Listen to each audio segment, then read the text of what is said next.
Bapa di dalam surga, saat ini kami berdoa meminta pertolongan-Mu. Kiranya Tuhan dengan belas kasihan yang besar boleh menyertai setiap kami. Pimpinlah kami Tuhan di dalam segala kesederhanaan kami. Berikanlah kepada kami firman-Mu seturut dengan kemurahan-Mu. Jangan berikan kepada kami sekedar satu buah khotbah, entah itu khotbah bagus ataupun khotbah jelek. Berikanlah kepada kami Tuhan firman-Mu.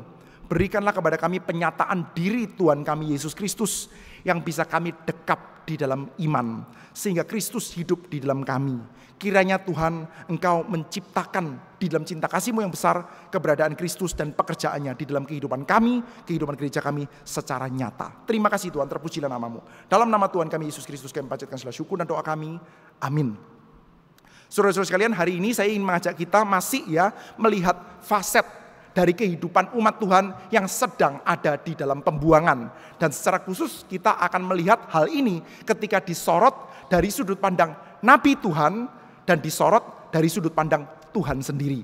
Nah saudara, kita sedang berbicara berkenaan dengan pembuangan, dan kita sudah melihat pembuangan dari sudut pandang orang-orang yang sudah pulang dari pembuangan. Di mana itu saudara? Di dalam Mazmur 137. Kita juga pernah menyorot sudah pembuangan ini dari bibir seorang nabi saudara, yaitu Nabi Yeremia saudara, yang dia itu mengkhotbahkan bahwa kamu akan mengalami pembuangan. Hari ini kita akan melihat pembuangan disorot dari sudut pandangnya Nabi Tuhan dan sekaligus disorot dari sudut pandangnya Tuhan sendiri. Seperti apa pembuangan itu? Mari kita bersama-sama melihat dari kitab Yehezkiel pasal yang ke-24.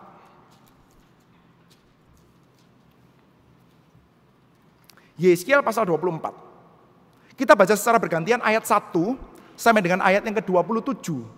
Tapi nanti kita akan lebih fokus 15 sampai 27 saja. Tapi saya ingin kita fokus sudah. Ada dua buah penglihatan, ada dua buah penyataan yang dikasih oleh Allah kepada Yehezkiel. Nah, kita akan bacakan keduanya, tapi nanti kita fokus hanya kepada yang kedua saja. Ayat 15 sampai dengan 27.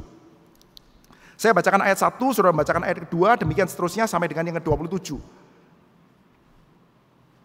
Pada tahun ke-9, dalam bulan yang ke-10, pada tanggal 10 bulan itu, datanglah firman Tuhan kepadaku. Hai anak manusia, tuliskanlah tanggal hari ini. Ya, tanggal hari ini. Pada hari ini juga Raja Babel mulai menyerang Yerusalem. Ucapkanlah suatu perumpamaan kepada kaum pemberontak, dan katakanlah kepada mereka, beginilah firman Tuhan Allah. Taruh kuali di atas api, tuangkan juga air ke dalamnya. Taruhlah potongan daging di dalamnya, semua potongan yang baik, paha dan punggungnya. Penuhilah itu dengan tulang-tulang pilihan. Ambil domba yang terpilih, susunlah juga kayu di bawahnya. Biarlah masaklah itu mendidih dan tulang-tulangnya turut empuk di dalamnya. Oleh sebab itu beginilah firman Tuhan Allah. Celakalah kota yang penuh hutang darah, kuali yang berkarat di dalamnya, dan karatnya tidak hilang daripadanya. Keluarkan potong demi potong dari dalamnya tanpa memilih-milih. Sebab darah yang dicurahkannya masih terdapat di tengah-tengahnya. Ia mencurahkannya di atas bukit batu yang gundul. Ia tidak mencurahkannya di atas tanah, supaya ditutupnya dengan tanah. Demi amarah yang timbul dan rasa pembalasan yang bangkit, aku akan mencurahkan darahnya sendiri ke atas bukit batu yang gundul, supaya jangan ditutupi. Oleh sebab itu beginilah firman Tuhan Allah. Celakalah kota yang penuh dengan hutang darah. Aku juga hendak memperbesar pancaknya. Susunlah banyak kayu, nyalakan api, biarlah dagingnya masak betul. Buanglah kuahnya dan biarlah tulang-tulangnya hangus. Letakkanlah periuk itu kosong di atas bara api, supaya itu dibakar dan tembaganya menjadi merah, sehingga kotorannya hancur di dalamnya dan karatnya hilang. Aku bersusah payah dengan sia-sia, sebab karatnya yang tebal tidak mau hilang daripadanya, biar dalam api. Oleh karena engkau menajiskan dirimu dengan kemesumanmu, aku akan mentahirkan engkau. Dan aku ingin mentahirkan engkau, tetapi engkau tidak menjadi tahir dari kenajisanmu. Maka engkau tidak akan ditahirkan lagi, sampai aku melampiaskan amarahku atasmu. Aku Tuhan yang mengatakannya. Hal itu akan datang dan aku yang akan membuatnya. Aku tidak melalaikannya dan tidak merasa sayang, juga tidak menyesal. Aku akan menghakimi engkau menurut perbuatanmu. Demikianlah firman Tuhan Allah. Kemudian datanglah firman Tuhan kepadaku. Hai anak manusia, lihat, aku hendak mengambil daripadamu dia yang sangat kau cintai seperti yang kana tulah.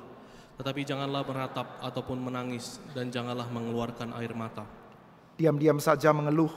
Jangan mengadakan ratapan kematian. Lilitkanlah destarmu dan pakailah kasutmu. Jangan tutupi mukamu dan janganlah makan roti perkabungan. Pada paginya aku berbicara kepada bangsa itu, dan pada malamnya istriku mati. Pada pagi berikutnya aku melakukan seperti diperintahkan kepadaku. Maka bangsa itu berkata kepadaku, tidakkah engkau bersedia memberitahukan kepada kami apakah artinya ini bagi kami, bahwa engkau melakukan demikian? Lalu kujawab mereka, firman Tuhan sudah datang kepadaku. Katakanlah kepada kaum Israel, beginilah firman Tuhan Allah. Sesungguh-sungguhnya aku akan menajiskan tempat kudusku, kekuasaanmu yang kau banggakan, kenikmatan bagi matamu dan bagi jiwamu, dan anak-anakmu lelaki dan perempuan yang kamu tinggalkan akan mati rebah oleh pedang. Kamu akan melakukan seperti yang kulakukan. Mukamu tidak akan kamu tutupi, dan roti perkabungan tidak akan kamu makan. Kepalamu pakai destar dan kakimu pakai kasut, dan kamu tidak akan meratap atau menangis, tetapi kamu akan hancur lebur dalam hukumanmu, dan kamu akan mengeluh seorang kepada yang lain. Demikianlah Yehezkiel menjadi lambang bagimu. Tepat seperti yang dilakukannya kamu akan lakukan. Kalau itu sudah terjadi, maka kamu akan mengetahui bahwa akulah Tuhan Allah. Dan engkau anak manusia, bukankah begini akan terjadi? Pada hari aku mengambil dari mereka benteng mereka, perhiasannya yang menggirangkan hatinya, kenikmatan matanya yang dirindukan jiwanya, anak-anak mereka lelaki dan perempuan. Pada hari itu juga akan datang seorang yang terluput membawa berita kepadamu. Pada hari itu mulutmu akan terbuka dan engkau akan berbicara kepada orang yang terluput itu, dan tidak lagi tetap bisu. Dengan demikian engkau menjadi lambang bagi mereka, dan mereka akan mengetahui bahwa akulah Tuhan. Sampai di sini pembacaan Alkitab kita.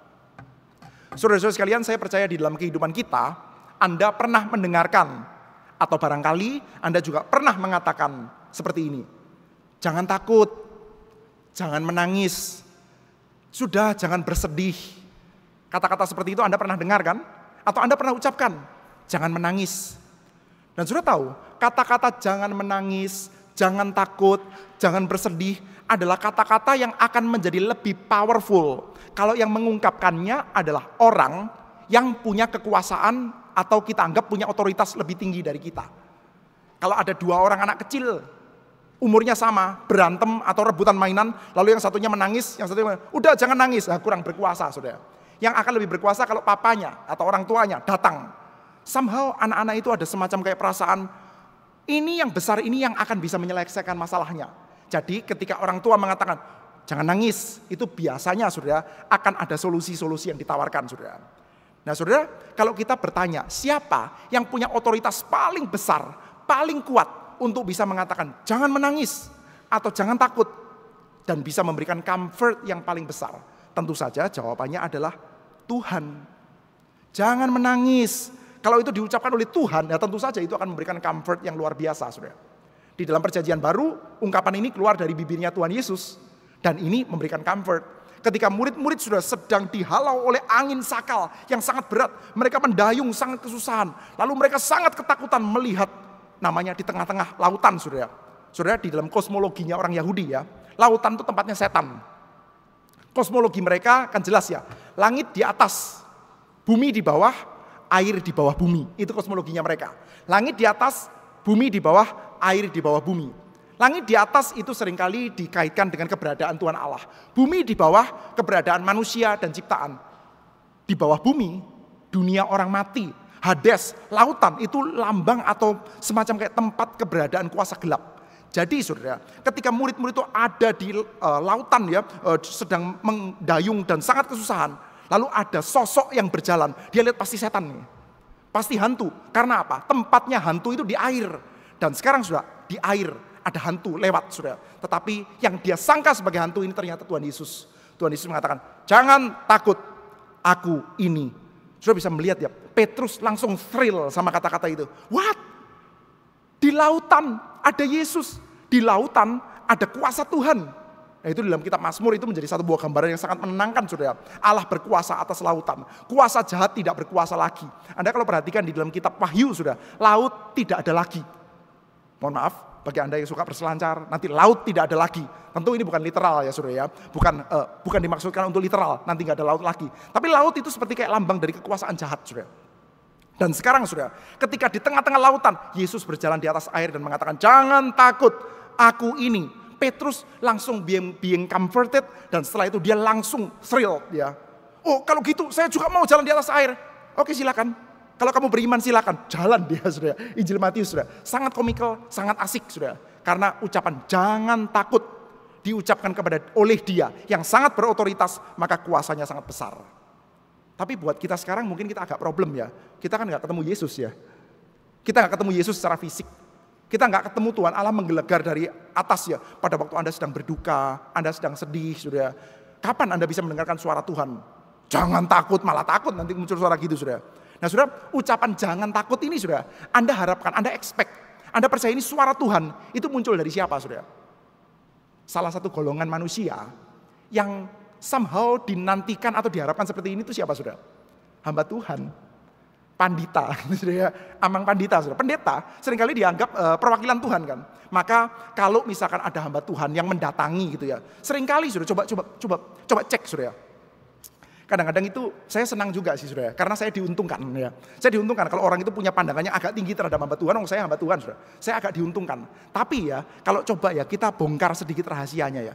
Yang diucapkan oleh hamba Tuhan ketika konseling Anda, dengan yang diucapkan oleh penatua ketika konseling Anda, dengan yang diucapkan oleh teman-temanmu sendiri pada waktu konseling Anda, itu seringkali ya rodo-rodo banyak miripnya saudara. Mungkin 70%, 80% yang mirip saudara. Yang membedakan saya dari Anda itu adalah apa saudara? Kemampuan kita dalam mengeksegesi Matius itu pasti beda jauh saudara. Tapi kalau kemampuan untuk mengatakan Tuhan mengasihimu, Anda kan ya bisa ngomong seperti itu. Kemampuan untuk mengatakan bahwa iya Tuhan mengerti pergumulanmu, siapa di antara kita yang gak bisa?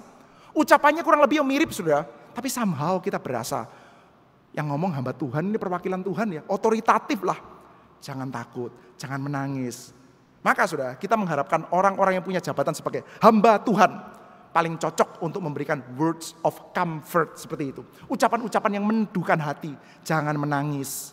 Dan sudah tahu, ucapan-ucapan jangan bersedih, jangan menangis, jangan takut, itu akan lebih powerful saudara.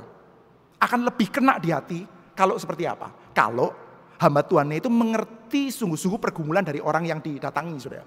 Oleh karena itu sudah kadang-kadang ya orang itu ketika mau dikonseling dia lebih milih dikonseling bukan sekedar oleh hamba Tuhan besar, tapi dia milih untuk dikonseling oleh hamba Tuhan yang kenal. Kenapa? Ya karena kalau kenal itu kan tahu ya pergumulannya apa gitu. Jadi nggak asal ngomong Indonesia baik-baik saja. Menteri saya jago. Nah, kemajuan ekonomi 8%, nah begitu sudah. Nggak asal ngomong sudah, tahu pergulatan di bawah itu seperti apa sudah. Lalu hamba Tuhan seperti itu kan nyebelin sudah. Nggak tahu tuh, yang saya alami apa. Sudah pernah mendengarkan kan dia ada komplain dari jemaat yang ngomong seperti itu. Kamu nggak ngerti. Sudah dalam jemaat ini ya, dalam GRI Batam ya, saya bersyukur sekali ada hal seperti ini. Orang menghubungi saya, bersyukur di satu sisi sudah, mengatakan seperti ini. Pak Eko, ada jemaat ini perlu dibesuk. Tapi dia maunya cuman sama saya. Dia nggak mau Pak Eko ikut dulu. Oh ya nggak apa-apa. Artinya at least dia sangat dipercayai, saudara. Sangat dipercayai. Kenapa kok nggak mau hamba Tuhan? Mungkin dia merasa hamba Tuhannya nggak ngerti atau nggak bisa dipercaya. Nggak ngerti. Hamba Tuhan mewakili Tuhan, oke, one thing good. Tapi mewakili Tuhan itu baru bisa betul-betul powerful kalau kita ngerti pergulatan jemaat, saudara. Saudara, dalam kehidupan masyarakat Israel, saudara. Siapa yang paling mengerti pergumulan paling dalam jemaat dan bisa membawa pergumulan itu datang di hadapan Tuhan? Jawabannya adalah imam. Imam adalah golongan masyarakat saudara yang mengerti pergumulan Israel yang paling dalam. Bukan untuk konseling sih saudara ya, tapi di dalam cara pikir ya, dalam view-nya masyarakat Israel saudara. Pergulatan yang paling dalam itu apa saudara? Dosa. Dan yang paling harus menghayati urusan dosa itu untuk diemban di dalam dirinya supaya dia bisa doakan di hadapan Tuhan. Itu siapa? Imam, saudara. Maka kalau ada words of comfort, ada ucapan Tuhan mengampuni dosamu dari imam, itu powerful. Di dalam gereja Katolik kan seperti itu, saudara. Itu ada satu buah aspek yang baik, saudara. Ada jemaat datang, saudara, lalu mengadu kepada imam, mengaku dosa di dalam sakramen penance. Tentu kita gereja Kristen kita nggak punya sakramen ini saudara. Tapi kita boleh coba untuk sorot dalam aspek positifnya saudara. Martin Luther termasuk yang sebetulnya saudara sangat menghargai sakramen penance ini saudara. Anda kalau membaca tulisannya Martin Luther ya 1520 judulnya adalah On the Babylonian Captivity of the Church. Salah satu dari treatise ya karyanya Martin Luther tahun 1520 saudara. Dia seperti kayak menyerang ya. Yang ini bukan sakramen, yang itu bukan Katolik punya 7 sakramen ya. Dia seperti kayak menyerang sakramen. Dan yang seolah-olah diakui oleh Luther di dalam seluruh argumennya itu ada 3 sakramen.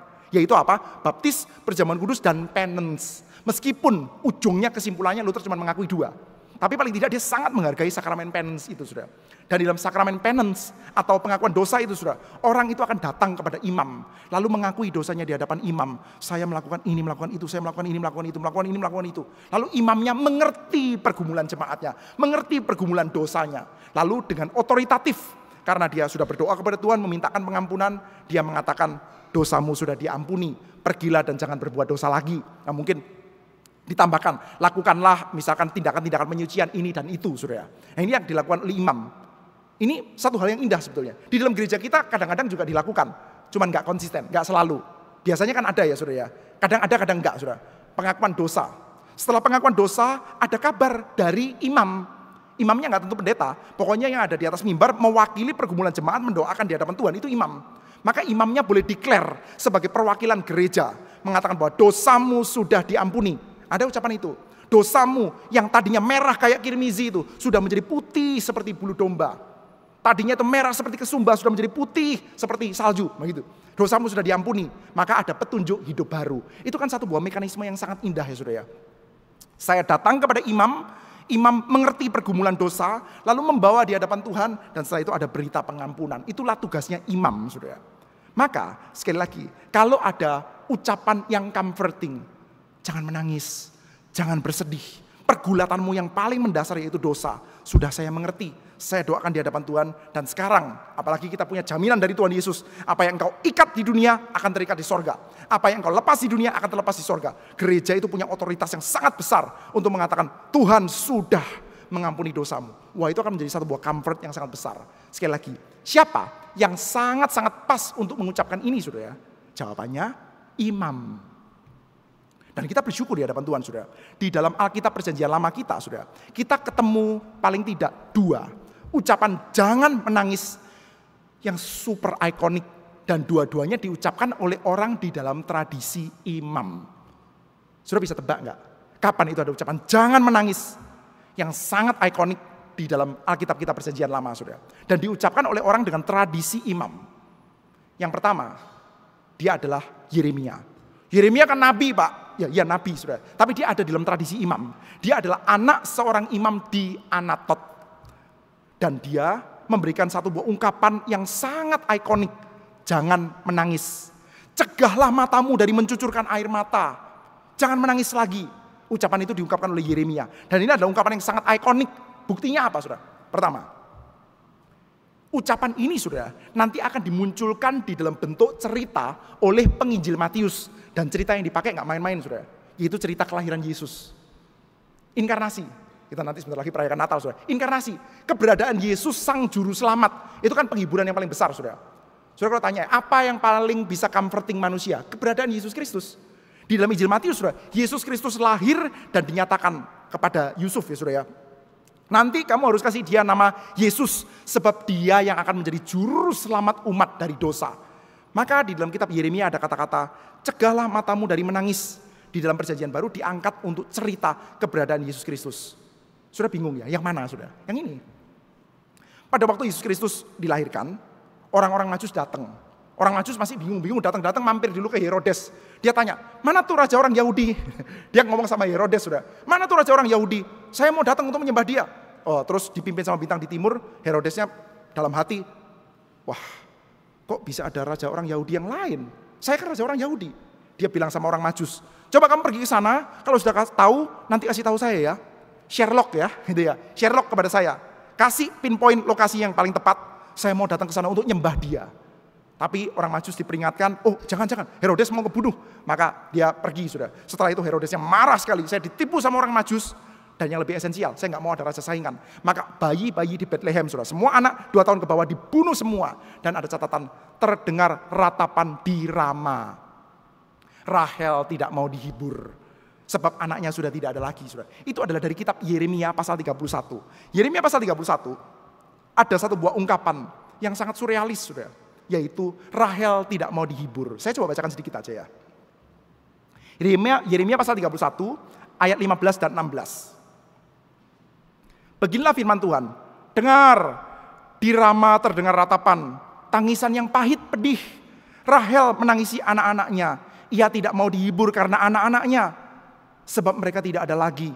Beginilah firman Tuhan, cegahlah suaramu dari menangis, dan matamu dari mencucurkan air mata. Sebab untuk jerih payahmu ada ganjaran. Demikianlah firman Tuhan, mereka akan kembali dari negeri musuh.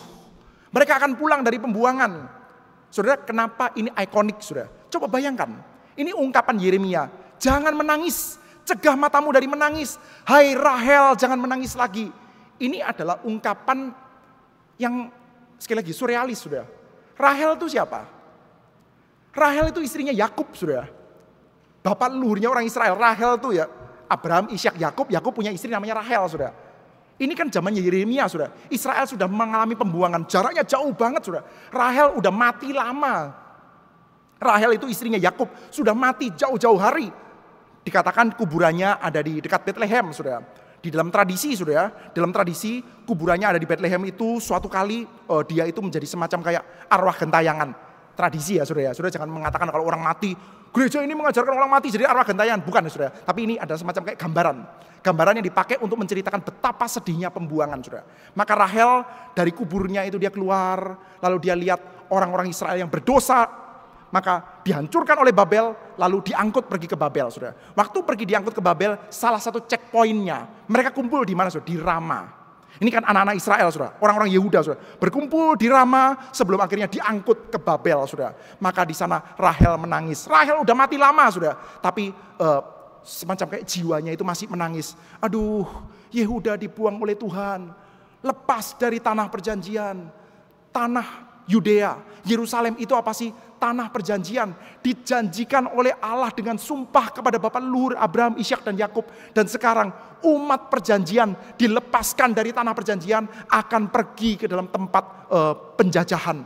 Aduh, sangat sedih. Maka Rahel menangis. Dan di tengah keadaan seperti ini, sudah Yeremia dikatakan, Rahel, cegahlah matamu dari menangis. Rahel, dikatakan ya, dia tidak mau dihibur, tapi dikatakan cegahlah suaramu dari menangis, matamu dari mencucurkan air mata. Udah Rahel, arwahmu tenanglah, kira-kira seperti itu. Sekali lagi ya, ini bukan mengajarkan orang meninggal arwahnya masih ada ya, tapi cara untuk menggambarkan betapa menakutkannya pembuangan. Tapi ada penghiburan besar.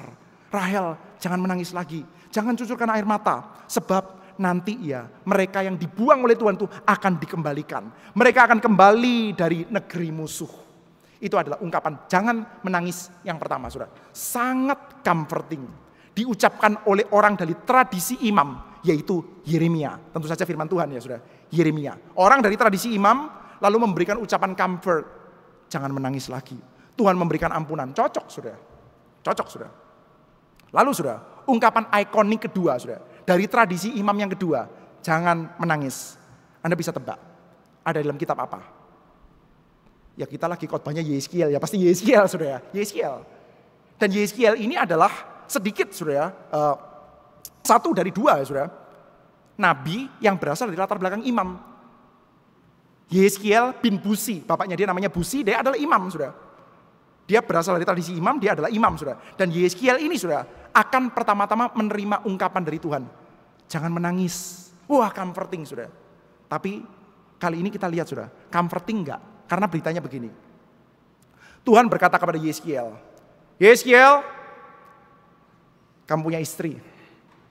Istri yang kamu cintai. Dikatakan, saudara, istri yang kamu cintai. Saudara, Yeskiel ya, kalau Anda perhatikan ya.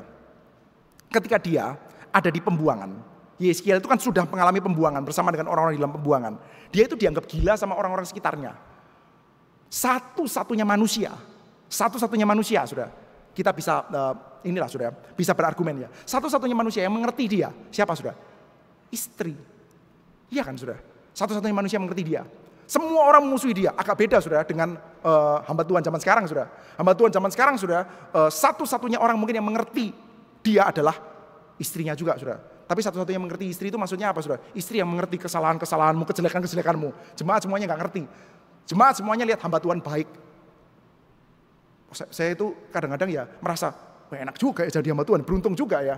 Meskipun dalam hati, waduh ini Kayaknya ada salah tuh. Pokoknya ada hal yang salah terjadi dalam dirinya hamba Tuhan, biasanya langsung akan secara otomatis itu tertutup-tutupi oleh orang-orang yang mencintai gereja dan mencintai Tuhan.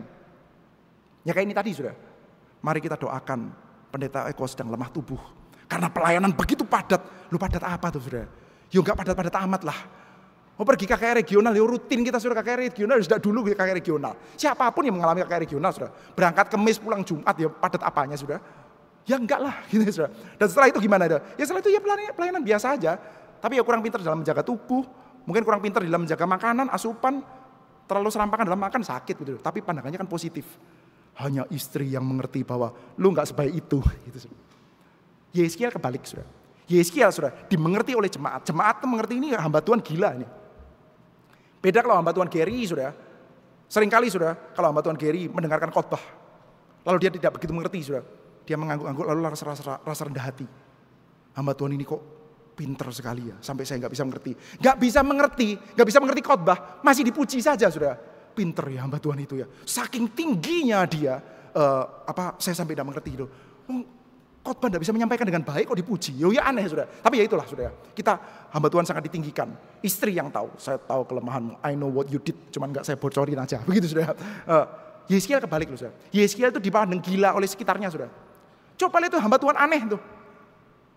Kalau kita kepengen tahu hamba Tuhan yang benar ya itu Daniel tuh hamba Tuhan benar. Sama-sama dalam pembuangan kan ya. Mau lihat contoh orang Kristen yang melayani Tuhan dengan baik. Lihat itu. Sadrak, Mesak, Abednego. Nah itu keren. Masuk ke dalam dapur peleburan api. Keluar lagi kerennya luar biasa sudah. Daniel itu sudah. Ketika semua orang itu lagi bingung ya. Gara-gara Nebukadnezar insomnia. Orang kalau sudah punya kuasa gede. Insomnia itu biasanya melakukan hal yang aneh-aneh. Termasuk Nebukadnezar tuh. Kemarin saya mimpi dan saya gelisah. Saya pengen tahu arti mimpi saya. Kumpulkan tuh semua orang-orang Kasdim. Kumpulkan semua orang hebat. Kumpulkan semua orang yang bisa meramal mimpi. Kumpulkan ke sini. Oke, kumpul semua. Lalu dia mengatakan, saya begitu gelisah. Saya kemarin bermimpi, tolong kasih tahu mimpi saya artinya apa. Siap Tuhan. Mimpinya apa? Udah buka buku tafsir mimpi sudah. Kayak orang mau togel aja sudah. Ada buku tafsir mimpi. Apa? Mimpimu apa? Langsung sudah Nebukadnezar merasa, kamu lagi mau kasih trik kepada saya. You harus beritahu saya mimpinya apa, sekaligus artinya. Loh ini gimana nih? Ini soal apa ini ya? Guru kalau di sekolah ada kasih soal seperti ini saya akan protes gurunya loh. Titik-titik tambah titik-titik sama dengan titik-titik. Nah itu kan repot sudah. Ini mau matematika sederhana sudah. Matematika yang super sederhana kelas 1 SD Anda juga tidak bisa menjawabnya. Yang bisa kasih soal seperti ini biasanya orang yang memang kurang terlalu dewasa sudah. Anak saya kasih saya soal. Anak saya sudah. Pak, tebak, ini kata apa? Tulis berapa huruf? Cet gitu ya. Gak ada clue-nya sudah. Tapi harus sesuai sama apa yang saya mau dalam hati saya. Nah, terus gimana itu caranya begitu ya? 4 huruf bisa tebak apa saja sudah. Babi ya bisa. Bisa ya bisa. 4 huruf kita bisa ngomong apa saja dengan 4 huruf itu sudah. Tapi harus sesuai sama yang saya pikirkan. Wah ini mulai kecil sudah belajar dari Nebukadnezar nih. Repot nih sudah. Nebukadnezar bilang begitu. Kamu kasih tahu saya mimpinya apa sekaligus sama artinya. Stres semua sudah. Kalau kamu gak bisa kasih tahu, aku bunuh semua sudah. Dalam keadaan seperti itu sudah. Daniel, dia mengatakan, oh Tuanku, permintaanmu itu aneh. Kagak ada Tuhan yang minta kayak begini. Tapi ketahuilah, di sorga ada Tuhan yang bisa memberitahukan mimpi. Dikasih tahu, mimpimu ini plus artinya ini. Itu hamba Tuhan top sudah. Gak kayak Yeskiel. Yeskiel ini orang gendeng nih. Tiba-tiba bisu, tiba-tiba ngomong. Tiba-tiba bisu, tiba-tiba ngomong. Tiba-tiba makan makanan yang dibakar di atas kotoran lembu sudah. Ini aneh sekali. Tiba-tiba potong rambut sudah, Anda lihat ya. Potong rambut, setelah itu ambil timbangan. Potong rambut, setelah itu ambil timbangan. Ini mau ngapain sudah? Setelah itu ditimbang, dibagi, pas. Dibagi sepertiga gitu ya. 1 kilo gitu ya misalkan ya. Rambut gak sampai sekilo sih, tapi gak tahu lah gitu ya. Dibagi 3. Setelah itu bagiannya sama, setelah itu 1 diambil, dia jadi kayak orang Shaolin gitu. Pedang-pedang gitu ya. Setelah itu 1 dibakar, setelah itu 1 bagian lagi disebar-sebarkan. Ya ini Nabi kayak gini sudah. Siapa yang mau dengerin dia sudah? Dalam keadaan seperti ini sudah. Ada yang setia mendampingi dia. Satu-satunya yang mengerti dia. Siapa sudah? Istrinya. Dan Tuhan bilang, hari ini istrimu saya ambil. Mati, kayak kena tulah. Kayak kena tulah sudah. Saya jadi teringat anaknya Firaun sudah, atau anaknya orang-orang di Mesir sudah, kayak kena tulah. Nggak ada cerita istrinya Yeskiel pasti masih muda sudah. Yeskiel itu usia 30-an menjadi imam kan sudah ya, orang pelayanan jadi imam. Mungkin usianya belum 30 ini istrinya sudah. Nggak ada cerita dia sakit, nggak ada cerita dia apa-apa. Kayak kena tulah. Kayak orang-orang di Mesir itu, saudara. Lagi nggak ngapa-ngapain, diam-diam, tahu-tahu mati aja, saudara. Ini satu-satunya orang yang bisa mengerti saya. Tiba-tiba istrinya mati tanpa persiapan, tanpa apa-apa, saudara. Dan dalam keadaan seperti ini, saudara, ada muncul ucapan Tuhan, jangan sedih, jangan menangis. Tapi, saudara, nggak ada comfort, nggak ada kata-kata, udah jangan menangis. Saya sedang memberikan pada kamu kesempatan. Enggak, saudara. Jangan menangis, jangan meratap. Kalau kamu mau mengeluh saja, diam-diam di dalam hatimu. Saudara bisa bayangkan ya, Anda kehilangan orang yang sangat Anda cintai, orang yang mengerti Anda, mungkin satu-satunya manusia dalam dunia yang mengerti Anda. Anda disalah mengerti secara negatif oleh semua orang, dan Anda dimengerti oleh satu orang, dan satu orang itu tiba-tiba saja mati. Maka kata-katanya seperti ini. Hai anak manusia, lihat, aku hendak mengambil daripadamu dia yang sangat kau cintai, seperti yang kena tulah. Tapi jangan meratap ataupun menangis, janganlah mengeluarkan air mata. Diam-diam saja mengeluh, jangan mengadakan ratapan kematian. Lilit destarmu, pakai kasutmu, jangan tutupi mukamu, dan jangan makan roti perkabungan.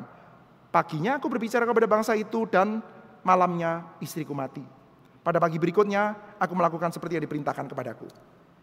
Itu yang dilakukan oleh Yeskiel, saudara. Tuhan Allah tiba-tiba kasih istrinya mati. Setelah pagi-pagi ngomong sama bangsa itu, malam harinya istrinya mati. Besoknya nggak boleh melakukan apapun saja yang berkaitan dengan perkabungan. Kalau zaman sekarang itu apa ya, saudara? Berduka, pakai baju putih, atau pakai baju yang terbuat dari kain yang kasar-kasar itu, saya lupa nama kainnya apa. Atau makan kuaci, makanan perkabungan. Kalau di sini kan makanan perkabungan itu apa? Kuaci atau kacang atau apa, saudara? Nggak usah lakukan itu semua. Nggak usah kelihatan seperti kayak orang berkabung. Nggak ada comfort. Saudara, sekali lagi ya, kalau Anda dari luar ya, lihat ada nabi kayak begini, saudara. Anda lihat, ini orang ini ngapain? Ini satu imam, ini kenapa jadi gini? Stres nih orang ini. Kepengen jadi imam, terus stres. Saudara lihat ya, coba bayangkan ya. Kalau ada orang di dalam satu buah rumah, selama 7 tahun, saudara. Ini ya kemungkinan ya, pertama kali dia menerima nubuatan dari Tuhan, dia jadi bisu, dan setelah itu sampai 7 tahun dia menjadi bisu, saudara. Orang seperti ini, saudara. Tiba-tiba bisu, tiba-tiba ngomong. Tiba-tiba bisu, tiba-tiba ngomong. Lalu kalau makan itu bakar makanannya di atas kotoran lembu, saudara. Dan setelah itu dia juga potong-potong rambut.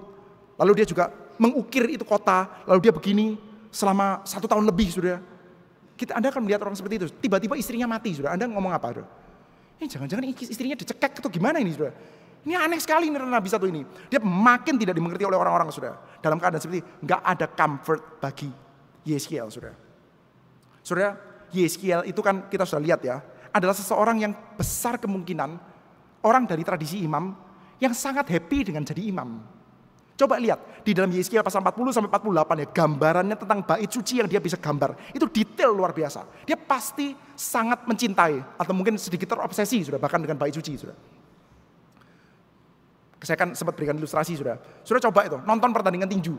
Lalu Anda kasih report. Anda yang tidak ahli tinju, tidak suka tinju, tidak banyak mengamati tinju apapun sudah, Anda akan lihatnya hampir kurang lebih sama tuh.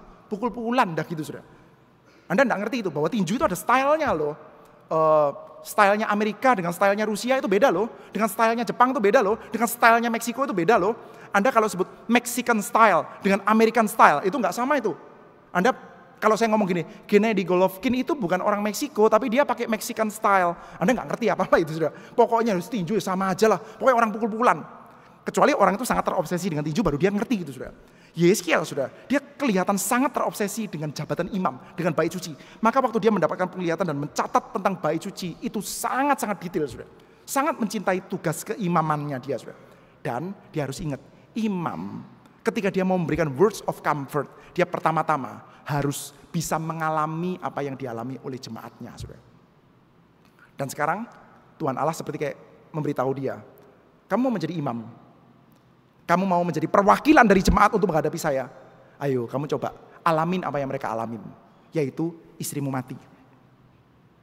Saudara, ayat seperti ini saudara ya. Dulu saudara, waktu saya beberapa tahun yang lalu, lebih dari 10 tahun yang lalu saudara. Pada waktu saya mempelajari ayat ini ya, saya pernah hampir berhenti jadi hamba Tuhan. Mempelajari ayat seperti ini, jadi hamba Tuhan kok kayak gini banget ya. Waduh, jadi hamba Tuhan kayaknya kok soro banget gitu. Oke lah, kita itu GRII. Pertama kali masuk STT tidak pernah dijanjikan kamu akan jadi orang kaya, kamu akan jadi orang hebat, jadi orang besar. Nggak pernah. Di dalam GRII itu selalu Pak Tong selalu memberitakan kamu harus siap untuk ucapan-ucapan seperti ini ya. Rasul-rasul itu tahu pergi tapi nggak tahu pulang. Nah begitu.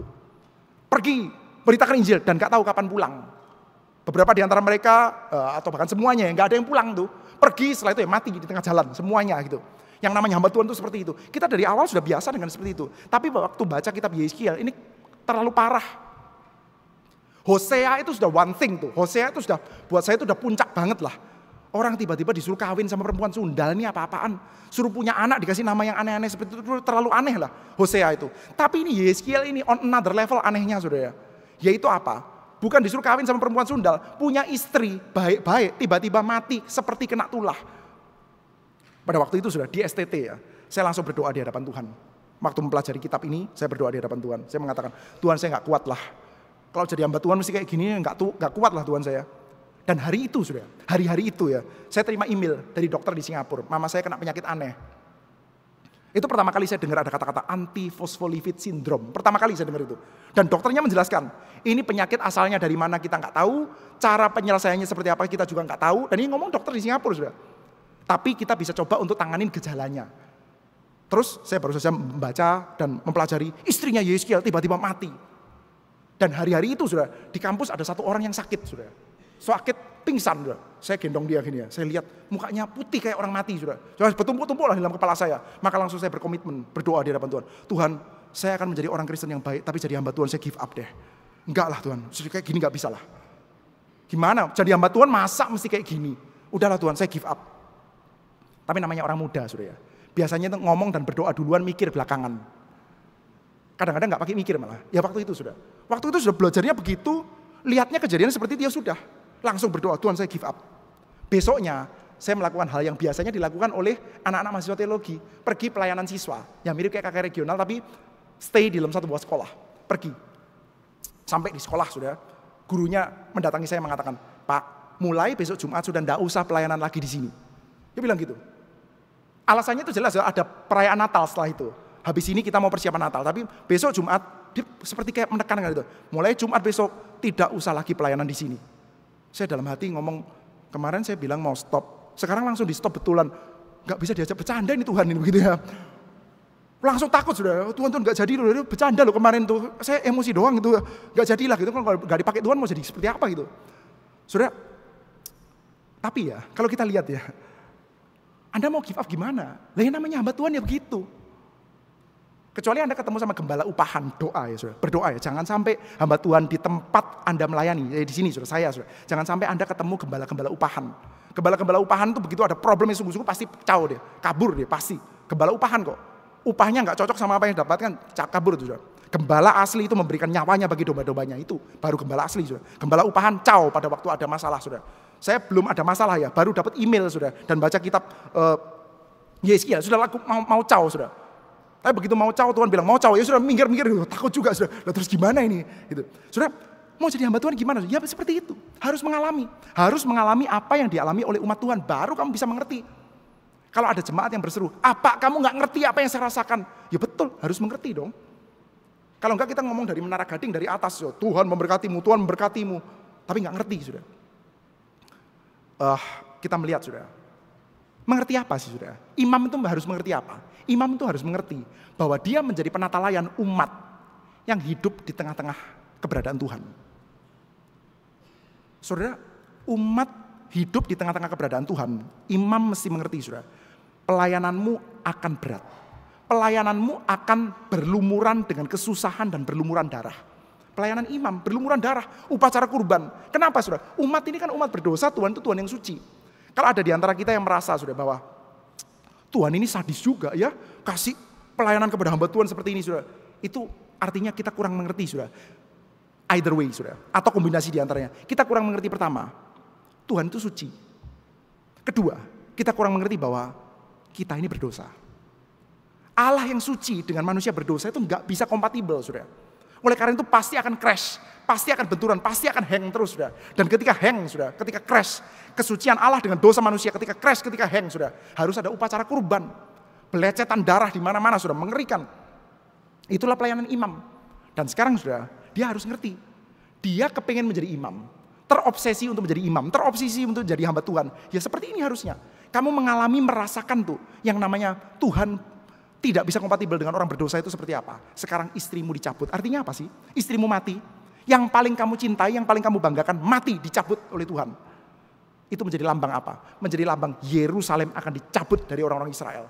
Orang-orang Israel itu mereka sudah dalam pembuangan. Sebagian dari mereka sudah di dalam pembuangan bersama dengan Yeskiel. Sebagian masih di Yerusalem. Dan mereka masih berasa tenang. Ada Yerusalem, aman. Tenang, ada bait suci Yerusalem, aman. Aman lah, pokoknya ada Yerusalem. Yerusalem itu akhirnya menjadi satu buah tempat berlindung bagi hati yang tidak mau bertobat. Bait suci Yerusalem menjadi tempat berlindung dari hati yang gak mau bertobat, saudara. Maka Tuhan tidak lihat ada jalan lain. Gak ada jalan lain. Yerusalem harus dihancurkan. Bait suci Yerusalem harus diratakan dengan tanah. Harus hancur tuh. Karena kalau gak gitu orang hanya akan berlindung di bawahnya. Saya agak khawatir saudara, kalau kita orang reform saudara. Sangat menekankan sekali selamat tetap selamat secara keliru. Saudara, saya ini hardliner reform sudah pasti saudara. Reform garis keras saudara. Non-negotiable saudara. Reform garis keras saudara. Tetapi kita perlu menyadari ya bahwa di dalam doktrin yang kita percaya ini sekali selamat tetap selamat. Ini mudah sekali untuk menjadi topeng dari manusia yang tidak mau bertobat. Pakai doktrin itu, aman saya. Beda loh saudara dengan Martin Luther waktu mengatakan ya keselamatanku sepenuhnya di dalam Kristus, beda sekali. Luther mengatakan bahwa my best version. Hal-hal terbaik yang saya bisa lakukan, ketaatan saya yang paling sempurna, itu akan menuntun saya dengan sangat cepat untuk masuk ke dalam neraka. Yang bisa menyelamatkan saya cuman anugerah Tuhan. Tapi dia melanjutkan dengan mengatakan, kalau perbuatan terbaik saya saja tidak bisa menyelamatkan saya, apalagi perbuatan saya yang buruk, lebih akan bikin saya hancur. Satu-satunya yang bisa menolong saya adalah anugerah Tuhan. Berbeda sudah. Ada orang yang berlindung, sebetulnya malas bertobat, malas melayani, malas apapun, yang penting saya percaya Yesus sekali selamat tetap selamat sudah. Persis sama kayak orang-orang Yehuda percaya sama Yerusalem sudah. Dan Tuhan tidak melihat ada way out. Gak ada jalan keluar yang lain sudah. Dalam keadaan seperti ini maka kepercayaan mereka, delight, kesukaan hati mereka, kebanggaan mereka, Yerusalem hancurkan sudah. Yerusalem hancur, bait suci Yerusalem hancur. Dan itu dilambangkan, dirasakan dulu sudah oleh Yeskiel. Yaitu apa? Istrinya mati sudah. Sudah, kita melihat ya, imam Tuhan ini sekarang sudah disuruh untuk merasakan pergumulan jemaat. Jemaat nantinya akan mengalami Yerusalem hancur. Dan ini adalah imam yang mengalaminya dalam cara yang sangat luar biasa ya. Dia mengalami duluan. Kalau sekarang ada hamba Tuhan, saya konseling Anda sudah. Lalu Anda mengatakan, Bapak tidak ngerti saya. Oke, saya coba dengarkan. Setelah saya dengarkan 2 kali, 3 kali, 4 kali, 5 kali. Oke, sekarang saya mulai mengerti Anda. Anda mengalami dulu, saya mencoba untuk mengerti. Yeskiel kebalik sudah. Dia yang mengalami dulu. Dia sudah mengerti, dia sudah mengalami dulu. Baru umatnya mengalami sudah. Yerusalem hancur sudah. Imam. Tapi kita jangan lupa sudah ya. Yeskiel, bagaimanapun juga kitab Yeskiel kita ini sudah. Ini bukan kitab para imat. Ini bukan kitab imamat Yeskiel itu. Yeskiel itu adalah kitab nabi. Yeskiel adalah dia yang juga dipanggil untuk menjadi nabi. Nabi itu apa saudara? Nabi itu adalah dia yang mengerti isi hati Tuhan. Itulah nabi. Nabi itu dikasih oleh Tuhan saudara. Yeskiel sejak dalam pasal 3 ya. Ayo kamu makan gulungan kitab. Penglihatan saudara. Gak tahu dia makan benar atau enggak, tapi kemungkinan ini kelihatan. Kamu makan gulungan kitab. Lalu aku makan gulungan kitab itu. Lalu rasanya manis seperti madu. Firman Tuhan sekarang sudah embodied dalam hidupku. Dia sekaligus imam, sekaligus juga jadi nabi saudara. Mengerti isi hati jemaat, mengerti isi hati Tuhan. Dan ini sudah satu hal yang unik ya. Ada kata-kata seperti ini. Saya bacakan bagi kita semua sudah ya. Yeskiel pasal 24.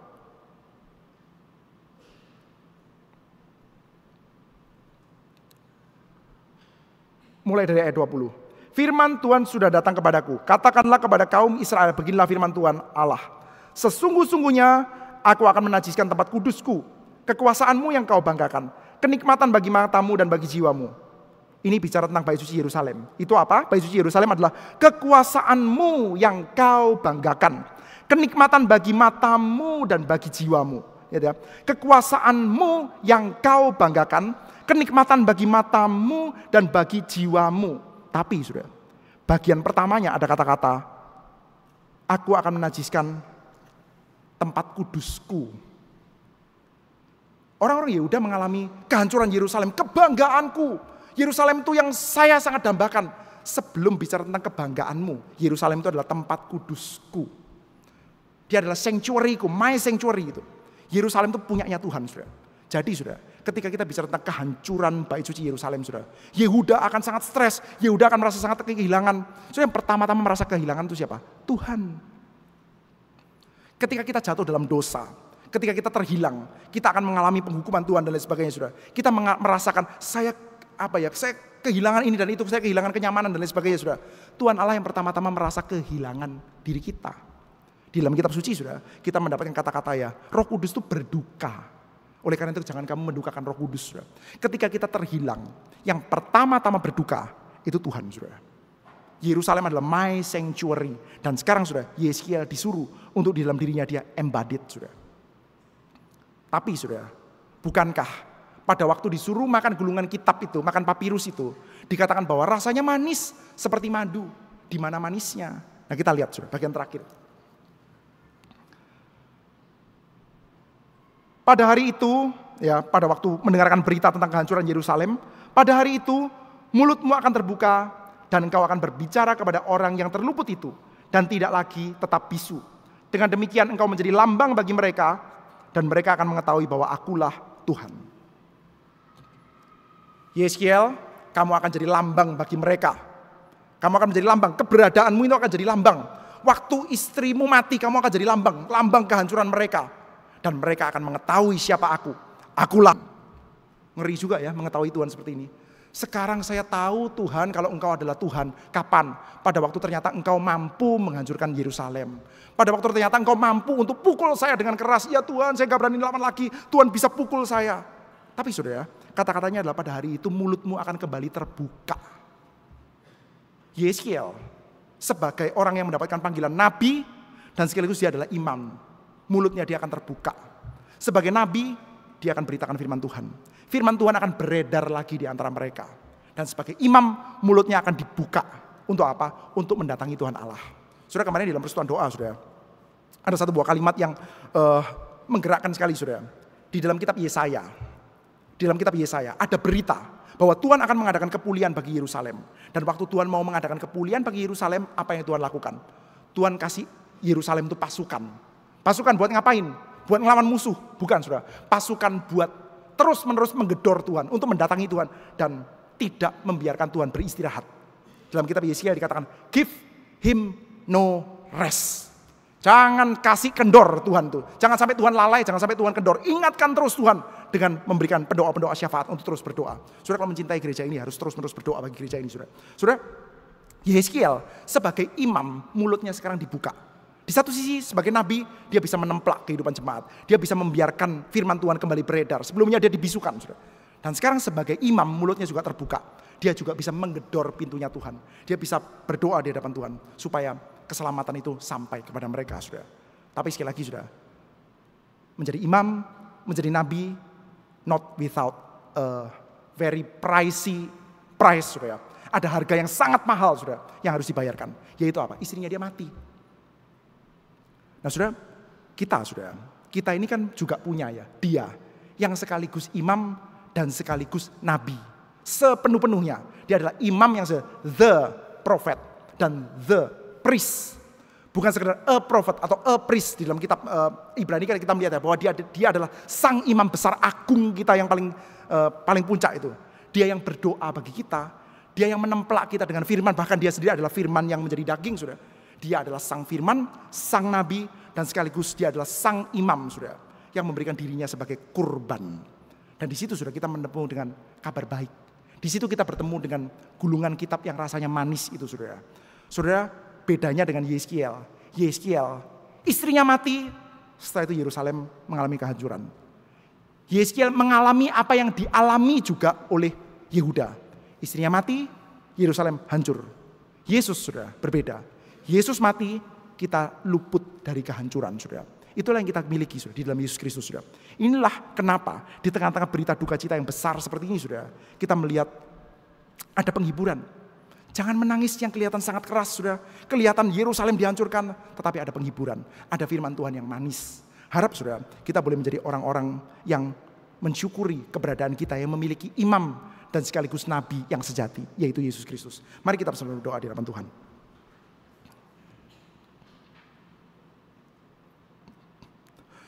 Bapa di dalam surga, kami bersyukur di hadapan-Mu Tuhan karena Engkau memperkenankan kami untuk kami boleh memandang imam kami yang boleh bersuara, boleh bersyafaat di hadapan-Mu dan Engkau mendengarnya.